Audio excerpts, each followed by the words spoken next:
Hello beautiful people, welcome back to my channel and to my new subscribers. If you're just seeing me for the first time, welcome. Please stay, hit the subscribe button already. You might like it here, no scratch that, you will like it here. And to my OGs, my returning subscribers, welcome back to the trial.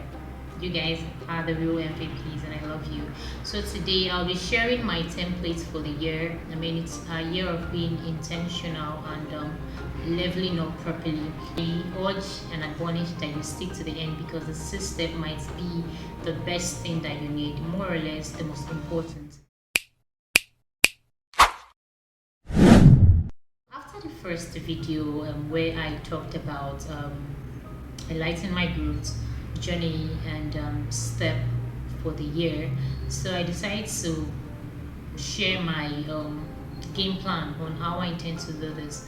While I said, why don't I just share one or two and see how it goes? Yes, I'm very much open to seeing yours in the comment section, so do well to drop your comments, your views, your comment section on how you also intend to run for the year. I believe that we can always learn from each other. Is to create a vision board. You can't run into the year, or you can't run towards a goal or a dream when you don't have any plan. What are you running with? What is your compass for life? So you need to create a vision board. If you haven't, it's a good time to actually start now. It doesn't have to be something cumbersome or something out of this world. You can actually create it using your phone, your laptop, or your book. And there is a good app for it. Like the app that I use is Canva, so you can use Canva to create a vision board. So I'll leave a hint of what one looks like here. So just when you just create one, you can just put it like what I did using myself as a case study. I created mine using Canva. So each morning, maybe when I'm going through my gallery, I just go through to look at it. You can also use it as a wallpaper for it to inspire you. Something very simple and realistic. It's smart goal for your vision board. You can use words, you can use pictures. So you just have to ensure that while creating this vision board, it should be something that you would work with, something that would motivate you, a visual vision board. Because there is something I know about when you repeatedly say something or see something, especially when you make it beautiful. When you repeatedly see it, it just pushes you to want to actually take the action, right? So make it something easy and something realistic that you can run with, a easy tool to run with. So on your vision board, you can highlight all of your 2025 to-dos. So here is a little bit from my own vision board. So some of my to-dos is to be stable and consistent on this space. I mean, coming to this space, I have to be ready to put in the work, prioritizing self-care, vital relationship, and my spiritual growth. Like, my spiritual growth is very key for me this year. My financial goals as well, because I don't know if you watched the last video. Towards the end of last year, I made a very financial terrible decision which really affected me, and I'm still trying to recover from it. So my financial goals are important. My workout routine, taking care of my health physically and otherwise, and it's also taking out some time to read up or study on my actual passion, which is media and tech. So when creating yours, ensure that you use intentional words and images that will inspire you, something aesthetic. So this is a clip, but so is my reading ride. So for this month, the aim is to finish up at least 3 books. Yes, I am a physical book person. Like, I love reading physical books, but with my 9 to 5, I don't want to say I'm too busy to read them, but I feel like I'm tilting towards audiobooks and ebooks these days. Okay, so what I do is that I just scheduled my timing to doing more of the audiobooks. Yeah, because whenever I'm doing any other thing, I can easily just put on my phone and listen to my ebooks and take 1 or 2. That doesn't mean that the physical books also count and makes it better for some people, but I always know how to improvise. When the physical book is not going through, I either use my audiobook or my ebook. The idea is for me to read. I must ensure that I read. It doesn't matter the means that I'm using, I must implement that self-development by hook or by crook. So I think it's something that you would want to also inculcate, reading, because readers are leaders. In a world today where everything is changing so fast, growth is on the rise. You genuinely don't want to be left behind. So like I said, I have 3 books lined up already for me. Actually, it was meant to be 2, but one came from my church group, my ESCO group. So we are meant to read a book titled Good Morning Holy Spirit by Benin Hill. So it's in regards to faith actually. So I added that to my collection. So the first book I intend to read was The Smart Money Woman by Arise Ugo, in regards to finances as well, because I genuinely had to like up my game in regards to my finances. And the next one is The Spirit Control Temperament by Tim LaHaye. So these are the 3 books that I'll be reading for this month, and I will try as much as I can to come to you guys this space to share some of the things that I learned from it, hopefully. And I would also love recommendations. If there are books that you think that would bless me or bless others, you can also share in the comment section down below. Books in relations to faith, self-development, finance, personality, and otherwise, I don't mind. It's actually a good time to revive your reading habits if you haven't, and if you're not the type that read, you should genuinely try reading. It does something to your mind, it does something to your being, it changes you from the inside out. If you can't start doing it physically, you can try the audiobooks, you can try the ebooks. If you're not the type of person that will be accountable for yourself for reading, you can try joining a book club or meeting, or if you have a friend that reads, you can just discuss with your friend for he or she to hold you accountable, or just discuss with someone that will just motivate you. Because one thing about accountability partners, it pushes you to do your best or do what you plan to do, even when you don't have the motivation to do it. My workout routine.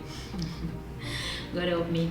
So now let's talk about the fitness aspect. For this for me, it's not necessarily most times about the hours I put in per day. It's more or less the consistency. And I think that has been my issue, right?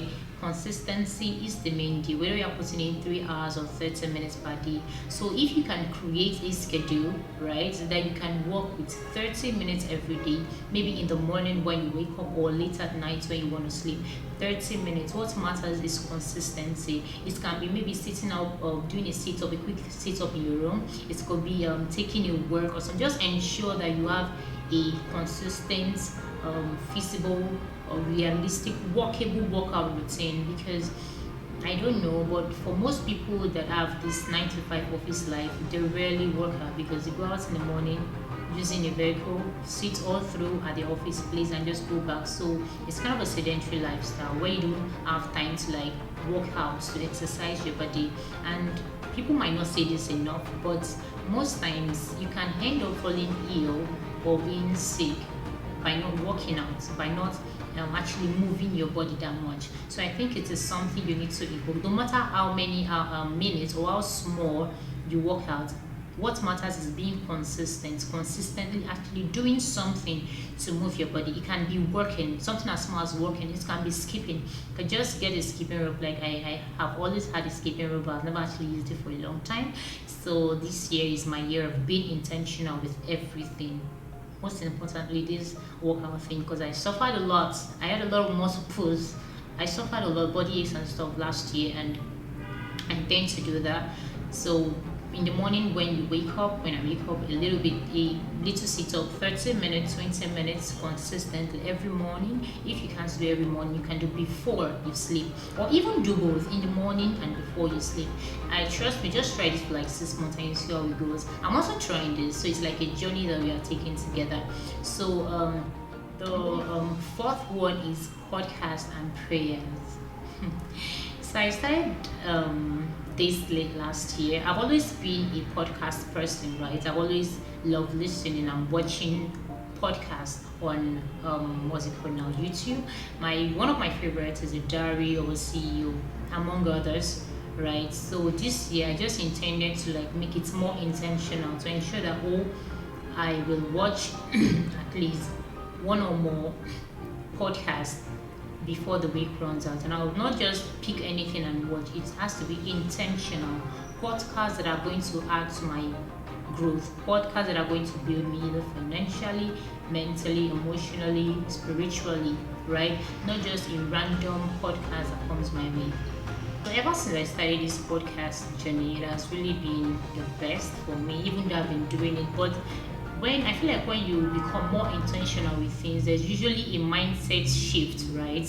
So I feel like that's what happened to me. So I'm more intentional with my podcast, even the ones I listen to on Spotify. They have to be something lifting, something that builds me.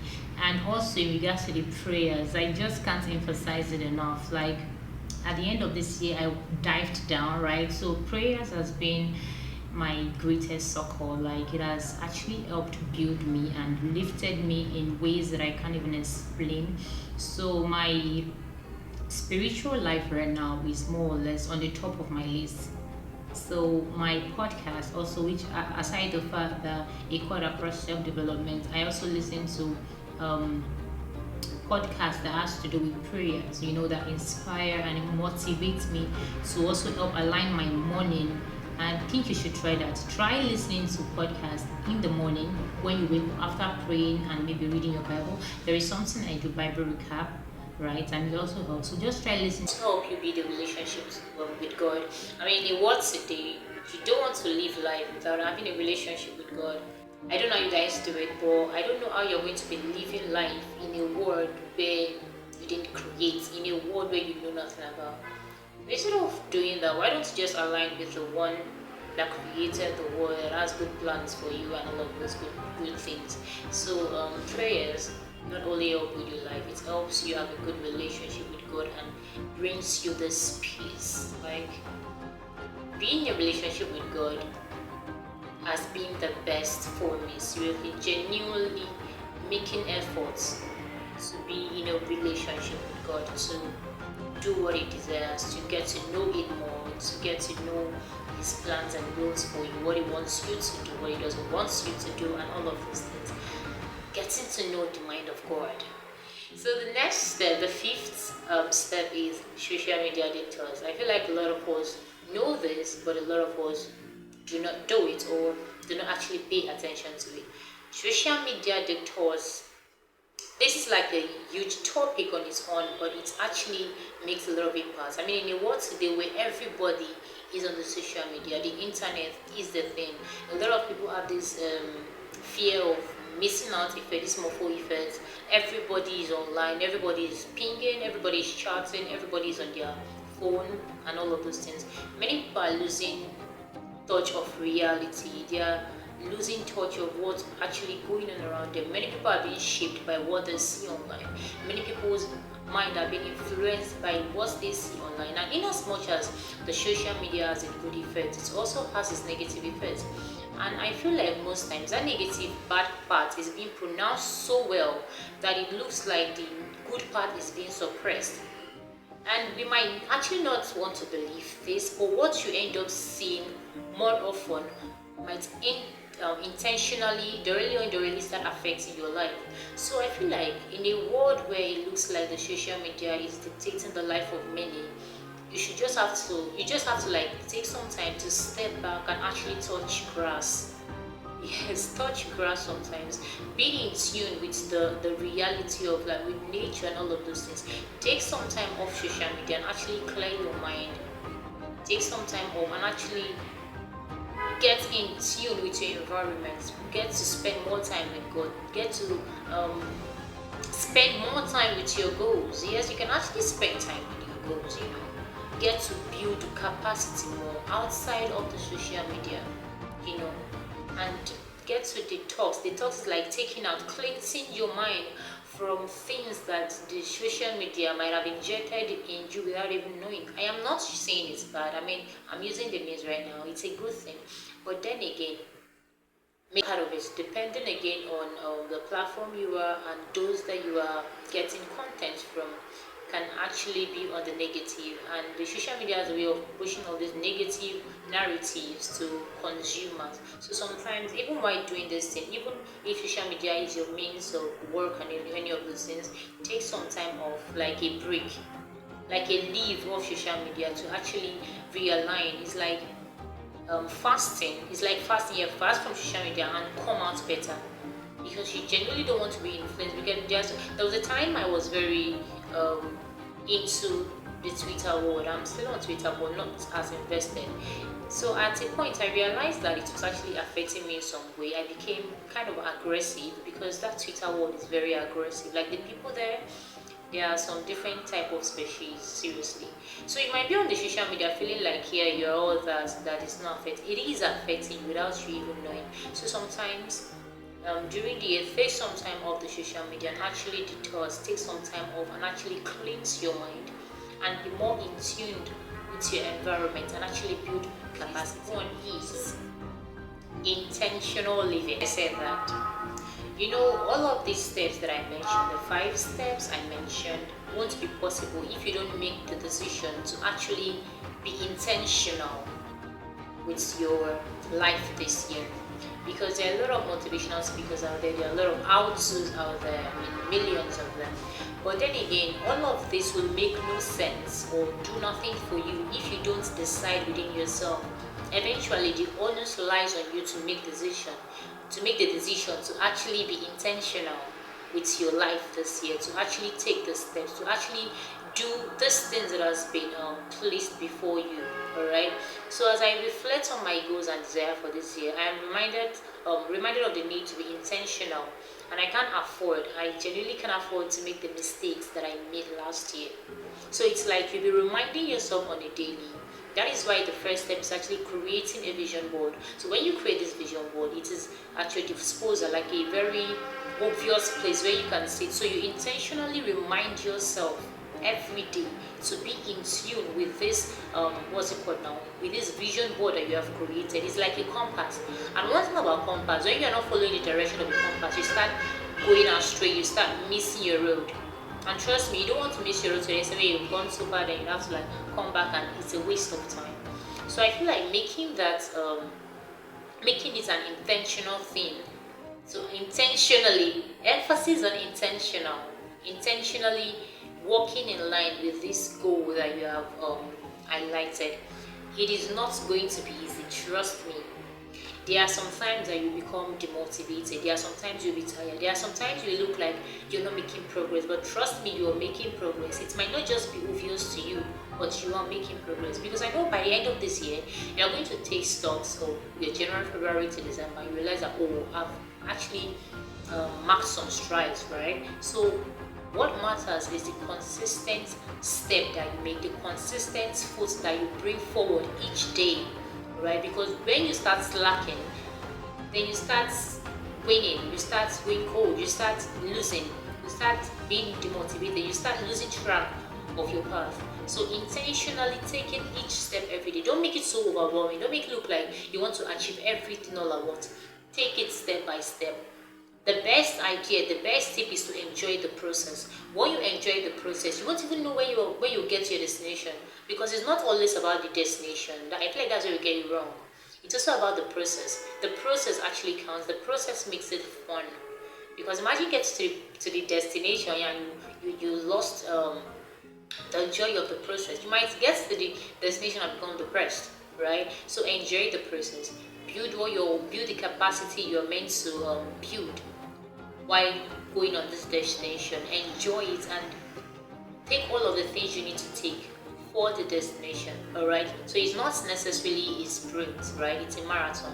It's a marathon that you have to like take each step every day and every day.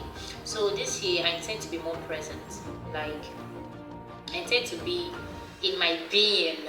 I don't call it feminine, but that's like the word I can actually think of right now. I tend to be more present in the process, enjoy the process, and see what it has to offer instead of always worrying and thinking about the future, right? So another thing is to flee from worry, because worrying did a lot of damages to me last year. Like you genuinely don't want to find yourself in worry lane. Like make it an intentional thing to stop thinking or worrying so much about the future. Enjoy the present. Enjoy the process of your making. It is your story, and if all of these things does not come together to make your story interesting, your story will be bland. It will be like a soup that doesn't have salt. Do you understand? So because worrying is not actually something I would want even my enemy to be in, because it just held me on chokehold. I was sleeping away without actually realizing that I was sleeping away on. So God kind of opened my eyes and made me realize that you might think you're thinking because I'm a deep thinker, but you are actually worrying. There is a difference between thinking and worrying. So yeah, make it a deal, make it a thing to actually be intentional this year. If there is a place you want to subscribe, just write it anyway. Intentional living for 2025. Intentional living for 2025. That is the goal. Intentional living for 2025. And while doing this, let's go and let God. Let God take the wheel. You don't have to be on the driver's seat and keep God at the passenger seat. How do you want him? Let him take the wheel. Trust me, it will be rosy that way. The journey will be smoother. I won't say it will be perfect or without its trials. It will come with its trials. But the saving grace is that you have someone on the wheel, so you are at peace. Do you understand? So let God take the wheel and just let him lead. And trust me, you will enjoy it better. So yeah, that's practically all I have for you today. You can drop your template or your tips, your steps with you can drop it and share yours with me and others in the comment section. Remember, this is a community that is dedicated to learning, right? We learn from ourselves and grow. And I want to say thank you very much again for watching till this very moment, and I really appreciate you. Please, if you haven't subscribed, do well to subscribe. Please just click on the subscribe button. It won't take so much money, just a few kilobytes, right? So please just subscribe and like this video, drop your comments, share, turn on the notification so you'll be notified on each day that I post. I post every Friday on Luchisjournal. So thank you for watching, my beautiful people, and I'll see you next time. All right.